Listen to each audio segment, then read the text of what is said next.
த hygiene ஒரு புத்தகம் நீண்ட காலத்திற்கு முன் வந்தது, மிக அருமையாக பதிவு பண்ணியிருக்காங்க.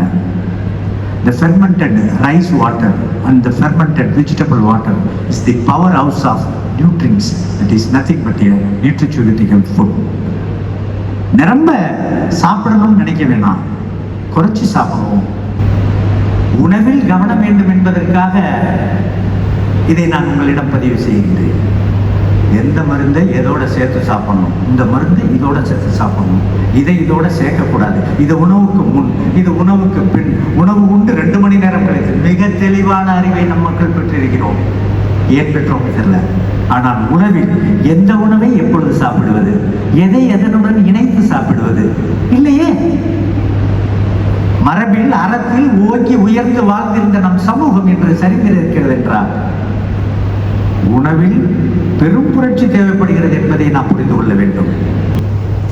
உணவே மருந்து, அந்த தலைப்பின் கீழ் அது என்ன என்பதை ஒரு முன்னோட்டமாக ஒரு சில விஷயங்களை உங்களிடம் பகிர்ந்து கொள்ள விரும்புகின்றேன். உணவே மருந்து அப்படின்னு நினைச்சா என்ன நடக்குது இன்னைக்குன்னா, சார் எனக்கு தீராத ஒத்த தலைவலி, அதுக்கு எதை சாப்பிடலாம், புற்றுநோய் வந்துச்சுன்னா அதுக்கு என்ன அரிசி சாப்பிடலாம், கருப்பு கவுனின்னு சொல்றாங்களே அது சரியா வருமா, ரீனல் ஃபெயிலியர் சிறுநீரக குறைபாடு இருக்கு, அதற்கு ஏதோ கருங்குருவைன்னு சொல்றாங்களே அது சரி வருமா. இப்படி தானியங்கள் அரிசியில ஒரு நோயை தீர்க்கக்கூடிய ஒரு மருந்தாக, அதே மாதிரி காய்கறிகள், இதெல்லாம் இன்னைக்கு இருக்கக்கூடிய நம்ம எதிர்கொள்ளும் சவால்கள் என்பதை தயவு செய்து நீங்கள் புரிந்து கொள்ள வேண்டும். நோய் என்பது சித்தரிக்கப்பட்ட பொய் என்பதை நிரம்ப நாங்கள் பதிவு செய்கின்றோம். நீங்கள் உடலை பராமரிக்க தெரியாவிடில் உங்கள் உணவாலும் எண்ண ஓட்டத்தாலும் அனைத்து நோய்களும் நமக்கு சத்தியம்.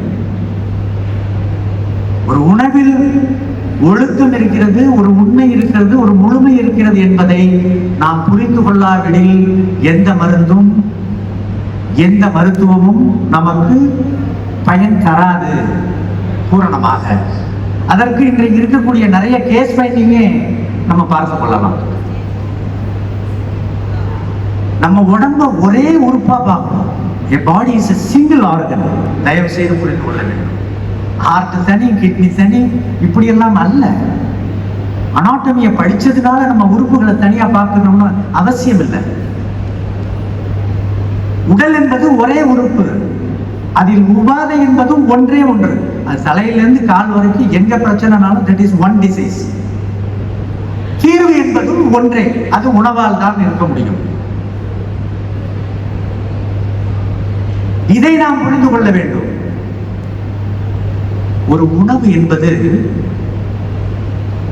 ஒரு மெட்டபாலிக் சிண்ட்ரோம்னு சொல்லக்கூடிய பசிக்கு மருந்தாக இருக்கின்ற பொழுது அது அகிம்சையாக பார்க்கப்படுகிறது, மென்மையானது. உணவில் நோய் குணமாகின்றது மென்மையானது.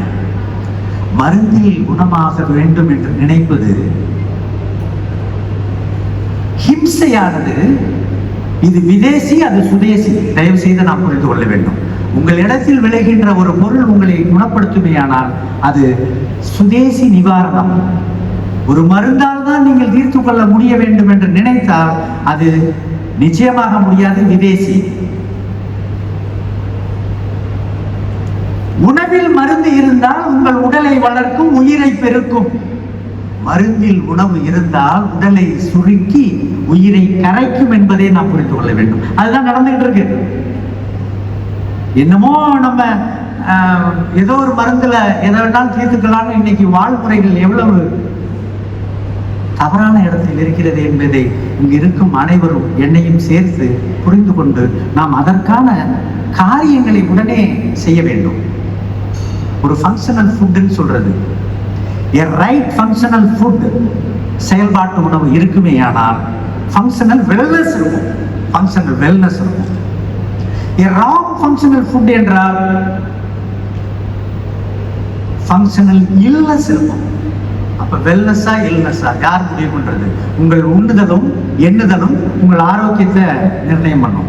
அதனாலதான் சொல்றப்ப ஒரு முறையற்ற உணவு என்றால் ஒரு முறையற்ற உணவு இருக்கின்ற பொழுது, நாம் எடுக்கின்ற பொழுது, நம் குடும்பத்தில் பயன்படுத்துகின்ற பொழுது எந்த மருந்தும் வேலை செய்யாது. அது எந்த மருந்தாக இருந்தாலும் சரி, அது அலோபதியாக இருந்தாலும் சரி, மாற்று சிகிச்சையில் போராடி அருமருந்துகளை கொடுக்கின்றார்கள் நம் மருத்துவ பிள்ளைகள், அது மாதிரி இருக்கிறது வேலை செய்யாது. Without proper food, a medicine is of no use. With proper food, ஒரு முறையான முழுமையான உணவை உண்ணுகின்ற பொழுது ஒரு மருந்தின் தேவையே அங்கு இருக்காது என்பதை நாம் புரிந்து கொள்ள வேண்டும். With proper food, a medicine is of no need. உணவே மருந்து என்பதை பற்றி நாம் புரிந்து கொள்ளணுங்கிறதுக்காக உணவு மருந்து அப்படின்னு ஒரு தலைப்பு வந்துருச்சுனாவே என்ன அர்த்தம்? உணவு விஷம் என்று ஒன்று இருப்பதாக நாம் புரிந்து கொள்கிற வேண்டும். ஒரு பக்கம் உணவு மருந்துன்னா இன்னொரு பக்கம் மருந்து இல்ல, விஷமா இருக்கு. இப்ப நமக்கு நோய்பாடு இன்னைக்கு டேட்டா, மருத்துவ உலக டேட்டா என்ன சொல்லுது? வருடா வருடம் நீரிழிவு நோய், இரத்த கொதிப்பு, புற்றுநோய், ஆண் பெண் மலட்டு நோய், தோல் நோய், இப்படி பட்டியலிடலாம் பெருகி கொண்டே இருக்கிறது சதவிகிதத்தில். என்ன காரணம்? உணவான மருந்தை உண்ணவில்லை, நஞ்சான உணவை நாம் உண்கின்றோம். அறிந்தோ அறியாமலோ ரெண்டு நிலை இருக்கு. ஒன்னு இக்னோரன்ஸ், அறியா நிலை. அதற்கு இங்க இந்த கூட்டம் உங்களுக்கு உதவும். இன்டிஃபரன்ஸ் சொல்லக்கூடிய அலட்சியத்துக்கு இந்த கூட்டம் உங்களுக்கு உதவாது. அலட்சியத்துக்கு நாம் விலை கொடுத்துதான் ஆக வேண்டும் என்பதை இந்த அரங்கு நிச்சயமாக பதிவு செய்கிறது. நெறியான உணவு என்பது இன்னைக்கு இயற்கை விவசாயம் எவ்வளவு இருக்கு பாருங்க. முன்னாடி செந்தில் எல்லாம் உட்கார்ந்துருக்காரு. மிக அருமையா இயற்கை விவசாயத்தை முன்னெடுக்கக்கூடியவர்கள் நிறைய உழவர் உற்பத்தியாளர்கள் நிறுவனம் நிறைய இருக்கு. அதை கண்காணிக்கக்கூடிய வழிநடத்தக்கூடிய துறையும் இருக்கிறது. இயற்கை விவசாயம் என்பது, அந்த இயற்கை விவசாயம் இல்லை என்றால், அல்லது பரிந்துரைக்கப்படவில்லை. 2000 நம்ம நாட்டில் துவக்கப்பட்டுச்சு. 2000 இயற்கை விவசாயத்திற்காக ஒரு முன்னெடுப்புகள் நடக்க ஆரம்பிச்சிச்சு. அது இல்லைன்னா இந்த வேளாண்மையை உற்பத்தி பண்ணுகிறோம் என்ற பேரில் நிரம்ப நச்சுக்கள், அந்த நஞ்சோட கான்சிக்வன்சஸ், தொடர் பின் விளைவுகளை நாம் அறிந்தால் நாம் உணவே உண்ணாமல் பட்டினியில் இருந்து விடலாம் என்று கூட நினைக்கின்ற அளவுக்கு கூடிய நஞ்சு. அந்த நஞ்சில் தோய்த்து எடுத்த உணவை தான் நாம் தினசரி 3 வேளையோ 7 வேளையோ 4 வேளையோ சாப்பிட்டுக் கொண்டிருக்கிறோம். அது எதுவாக வேண்டுமானால் இருக்கட்டும். அதில் இருக்கக்கூடிய நஞ்சு ஒரு பக்கம்னா, அதுக்கு ஆதாரமா விதை இருக்கு இல்லையா? விதையில் இருக்கக்கூடிய நச்சுத்தன்மை, அது ஏகப்பட்ட சமாச்சாரம். அதை பற்றியெல்லாம் நான் விரிவாக பேச இந்த அரங்கு இடம் தராது. ஏன்னா நான் இந்த அரங்கில் சிறப்பு பேச்சாளன் அல்ல, நெறியாளன். அந்த விளைந்த பொருள்களை ப்ராசஸ் பண்றோம் இல்லையா, ரிஃபைன் பண்றோம், ப்ராசஸ் பண்றோம், சொல்லி மாளாது அவ்வளவு நஞ்சு இருக்கு. நீங்க எல்லாம் கூகுள்ல போய் பார்க்கலாம் என்னென்ன நஞ்சுன்னு. அதுக்கு அடுத்தது அதை பஃபர் பண்றோம், சேமிச்சு வைக்கிறோம். சேமிச்சு வைக்கிறப்ப எவ்வளவு நஞ்சு பயன்படுத்தப்படுது? இல்லைன்னா அது பூச்சிகளிடமிருந்து இதர இனங்களிலிருந்து பாதுகாப்பதற்காக நிறைய நஞ்சு. அது என்னத்துக்காக? Self life, SHELF, self life அதிகப்படுத்தணும். ஒரு தனி மனிதனின் செல்ஃப் லைஃபை பயன்படுத்துவதற்கு அதற்கானதாக இல்லை. எவ்வளவு நஞ்சு! ஒரு உணவை எப்படி சாப்பிடணும்? பருவம் இல்லாத காலத்தில், நான் பருவ காலத்தில் விளைந்ததை சாப்பிடணும்னு ஆசைப்படுறோம். அது எதை சார்ந்தது என்பதை அவரவர்களுக்கே தெரியும். அது ஒரு நஞ்சு.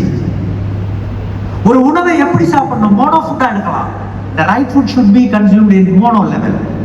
நம்ம டைவர்சிட்டி, நீங்க போய் பாருங்க, ஒரு கல்யாண வீடுல அல்லது ஹோட்டல்ல பாருங்க, எவ்வளவு உணவு பரிமாறப்படுகிறது, சைவமோ அசைவமோ, அது ஒன்றுக்கு ஒன்று இணக்கமானதாக இருக்காது. இல்லை, பெருந்தேரிக்காரர்களாக இருக்கின்றோமே தவிர அங்கே ஒரு நஞ்சு வருது. இப்படியே பட்டியலிட்டு போனா எவ்வளவு நஞ்சு! நண்பர்களை புரிந்து கொள்ள வேண்டும். தினசரி நாம் எழுந்ததில் இருந்து தூங்கும் வரை சுமார் ஒரு 7000 நஞ்சு நம் உடலை சிதைக்கின்றது. அதற்கு பெயர் தான் தொற்றாத நோய்கள். இதை நிறைய சிவராமனையா பேசுவாங்க. தொற்றாத நோயை பற்றி நாம் கவலைப்படாமல் ஒவ்வொரு நாளும் நம் உடலை சிதைத்துக் கொண்டே வந்து, இன்றைக்கோ ஒரு நாள் ஒரு தொற்று நோய் வருகிறது என்றால் அதற்காக நல்ல படம் எடுத்தது போல் நாம் பதறுகிறோமே, அதில் பலன் கிடைக்குமா? கிடைக்காது. உணவில் கவனம் வேண்டும் என்பதற்காக இதை நான் உங்களிடம் பதிவு செய்கின்றேன். எந்த மருந்தை எதோட சேர்த்து சாப்பிடணும், இந்த மருந்தை இதோட சேர்த்து சாப்பிடணும், இதை இதோட சேர்க்கக்கூடாது, இது உணவுக்கு முன், இது உணவுக்கு பின், உணவு உண்டு 2 மணி நேரம் கழித்து, மிக தெளிவான அறிவை நம் மக்கள் பெற்றிருக்கிறோம். ஏன் பெற்றோம் தெரியல. ஆனால் உணவில் எந்த உணவை எப்பொழுது சாப்பிடுவது, எதை எதனுடன் இணைத்து சாப்பிடுவது இல்லையே. மரபில் அறத்தில் ஓங்கி உயர்ந்து வாழ்ந்திருந்த நம் சமூகம் என்று சரிந்திருக்கிறது என்றால் உணவில் பெரும் புரட்சி தேவைப்படுகிறது என்பதை நாம் புரிந்து கொள்ள வேண்டும். நிரம்ப சொல்லலாம் என்றாலும் தேவைப்படுகின்ற பொழுது இடையில் சொல்லுகின்றேன். நிறைவு செய்கின்ற பொழுது இந்த அரங்கில் உணவு மருந்தாக இருக்க வேண்டும், உணவே மருந்து என்று ஆணித்தனமாக சொல்வதற்காக இங்கு சிறப்பு பேச்சாளராக வந்திருக்கின்ற மருத்துவர் கு. சிவராமன் அவர்களை பற்றி ஒரு சில வார்த்தைகள் சொல்லி அவருக்கு வழிவிட நினைக்கின்றேன். பொதுவாக ஒருத்தர் பேரை கேட்டால் அவர் பேர் என்ன அப்படின்னா செந்தில்பாங்க, ராம்குமார், சிவகுமார், இப்படி ஏதோ ஒரு பேர் சொல்லுவாங்க. ஐயாவோட பேரை படித்தவர்களிலிருந்து பாவனவரை எவன்கிட்ட கேட்டாலும் நான் பேர்கிட்ட கேட்டு பார்த்துருக்கேன். நான் மிகைப்படுத்தி பேசுவதல்ல. ஏதாச்சும் ஒரு விஷயத்த சொன்னோம்னா மருத்துவர் கு. சிவராமனா, அவங்க அப்பா அம்மா வச்ச பேர் சிவராமன் வச்சிருப்பாங்க. யாரை கேட்டாலும் பேர் என்ன சொல்லுவாங்கன்னா அவருக்கு ஒரு மருத்துவர் போட்டு கூ போட்டு சிவராமனாம்பாங்க. அந்த அளவுக்கு பெயருக்கு முன்னால் ஒரு பெயரை கடின உழைப்பாலும் தொலைநோக்கு பார்வையாலும் சம்பாதித்த ஒரு அருமையான பிள்ளை நம் மருத்துவர். தென் மாவட்டத்தில், தூத்துக்குடி மாவட்டத்தில் பிறந்திருந்தாலும் உலகத்திற்கே சொந்தமான ஒரு தமிழ் மருத்துவர் என்று சொல்லலாம். தமிழ் மருத்துவர், தமிழ் மருத்துவம், சித்த மருத்துவம். நிறைய நண்பர்கள், நிறைய மருத்துவர்கள் எனக்கு நான் அறிவேன். அந்த சித்த மருத்துவர்கள்ல நோய் வந்தோடனே என்னத்தை கொடுக்கறது அப்படிங்கிறத பத்தி நிறைய பேசுவாங்க. பேசுறவர்களை தான் நான் நிறைய பார்க்கிறேன். ஆனால் சித்த மருத்துவம் என்பது நோயை தீர்க்கின்ற மருத்துவ முறையை தாண்டி நவீன காலத்தில் இன்று நிலவுகின்ற எத்தனையோ பிரச்சனைகளுக்கு வாழ்வியலாகவும் ஒழுக்கமுடையதாகவும் இருக்கின்ற ஒரு மருத்துவம் என்றால் அது நம் மருத்துவம், சித்த மருத்துவம், தமிழ் மருத்துவம் என்பதை உலகிற்கு தனது வசீகர உடலாலும் வசீகர வார்த்தை பதிவாலும் தன் எழுத்துக்களாலும் உலகிற்கே பறைசாற்றி சித்த மருத்துவத்திற்கு ஒரு பிரதான தூணாக இருக்கின்றவர் நம் சித்த மருத்துவர் சிவராமன் என்றால் மிகையல்ல. நிரம்ப புத்தகம் எழுதியிருக்காரு. இதெல்லாம் நான் பட்டியலிட்டு ஒன்று சொன்னேன்னா நான் பேசிட்டு அதுக்கு பேசவே இடம் கொடுக்காம போறது மாதிரி ஆயிடும். எவ்வளவு புத்தகம், வாங்க வாழலாம்னு ஆரம்பிச்சாருன்னு நினைக்கிறேன். சரியா இருக்குமா மருத்துவர்? வாங்க வாழலாம்னாரு. பாருங்க, சேர்ந்து வாழ்வோம், கையை பிடிச்சிட்டு ஆத்த கிடப்போம் நம்மள, அந்த மாதிரி வாங்க வாழலாம்னு அவரோட சமூகத்தையும் சேர்க்கிறார். 7ஆம் சுவை, 6ஆம் திணை, பாகங்கள் 1, 2, எவ்வளவு உயிர்மை, உயிர் பிழை, இப்படி பட்டியலிடலாம். அஞ்சரைப்பட்டி வைத்தியமா இருக்கட்டும், நலம்ங்கிறதா இருக்கட்டும், நிரம்ப இது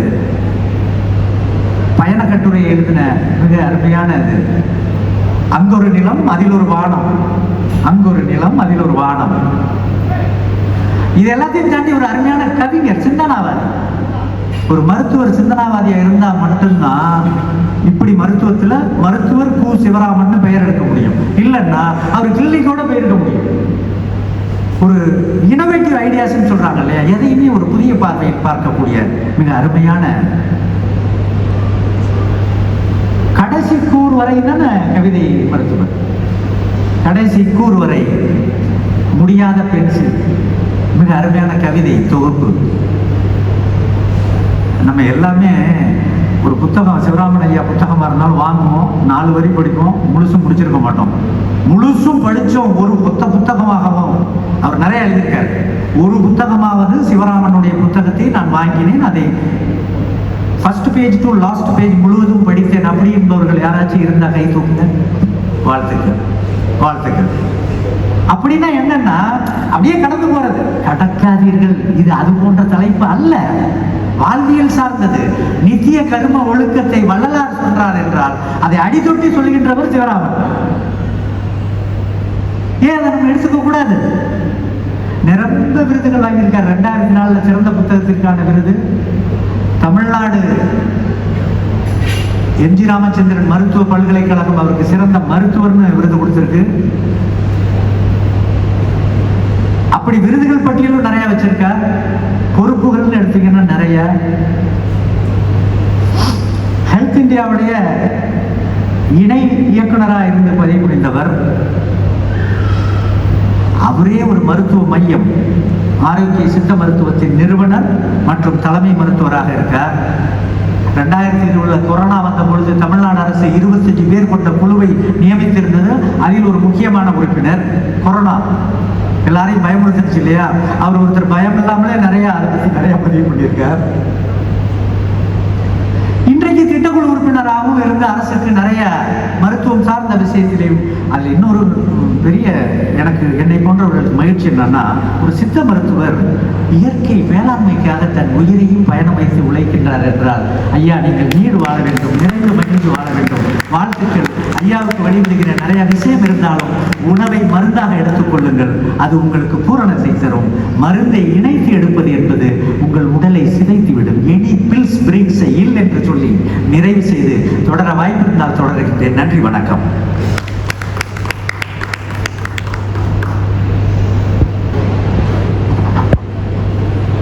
இந்த நிகழ்வில் நிரம்ப விஷயங்களை நீங்க கேட்டீங்க. அதில் ஒரே ஒரு விஷயம் ஐயா சொன்னதுலேருந்து நீங்க எடுத்துக்கலாம். அசலாக எடுத்துக்கொள்ள வேண்டும். அசலை நகலாக எடுக்க வேண்டிய அவசியம் இல்லை. இன்னைக்கு எல்லாமே அசலை நகலா எடுத்துக்கிட்டு இருக்கோம். அதை வச்ச மைய பொருள் அதுதான். உணவே மருந்து என்பது, நீங்க ஒரு மனிதன் இறந்து போனா அவர்களுடைய உறவுகள் வெளிநாடுகளில் இருந்து வர வேண்டும், 4-5 நாள் ஆகும்னா அந்த பாடியை எம்பாம் பண்ணுவோம்.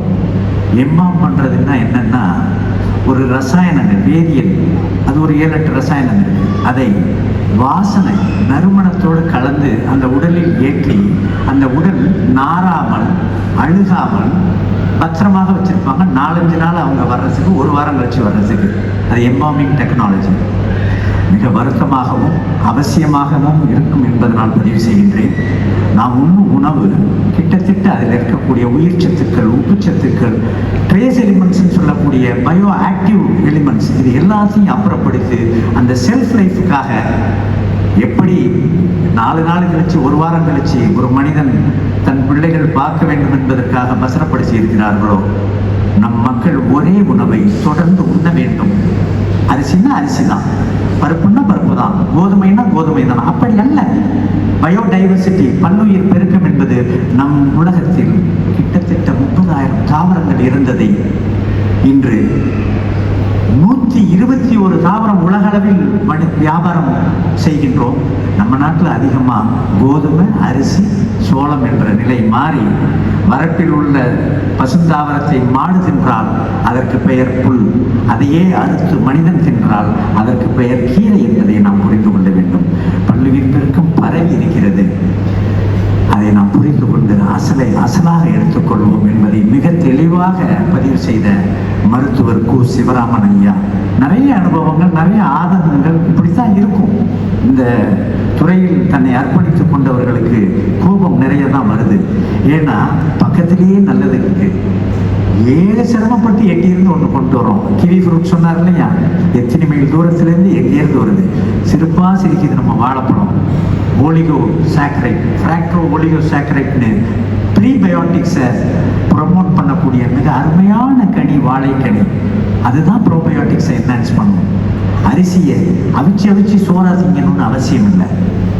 மறு உலை அடிசில் சாராக, அரிசி ஊறிய சாராக, காய்கறிகளை அப்படியே அவிச்சு நிறையா திங்கணும்னு அவசியம் இல்லை. எனதருமை நண்பர்களே, காய்கறிகளை காய்கறி ஊறிய ஊறல் நீர். த ஹைஜின் ஒரு புத்தகம் நீண்ட காலத்திற்கு முன் வந்தது, மிக அருமையாக பதிவு பண்ணியிருக்காங்க. The fermented rice water and the fermented vegetable water is the powerhouse of nutrients. That is nothing but a nutraceutical food.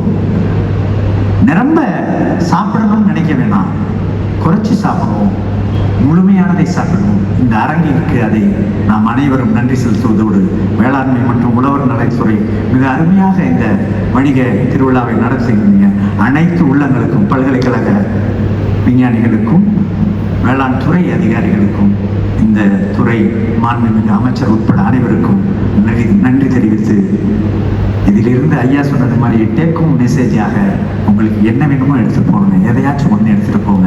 இந்த அரங்கில் பெருமைப்படும், பாராட்டக்கூடியதான். நன்றி, வணக்கம். நன்றிங்க ஐயா.